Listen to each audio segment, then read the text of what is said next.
love you guys too. Our youth group, they'll participate in a very wonderful manner because certainly they've been practicing and going through, of course, this, and spiritually preparing their hearts to imitate Jesus on his way to Calvary.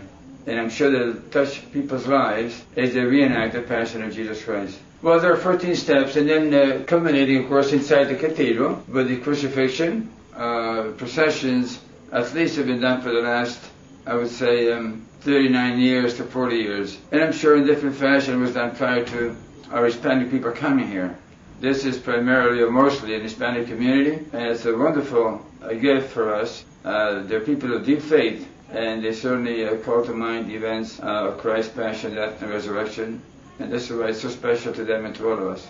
Padre mío, si no es posible evitar esta prueba, hágase su voluntad.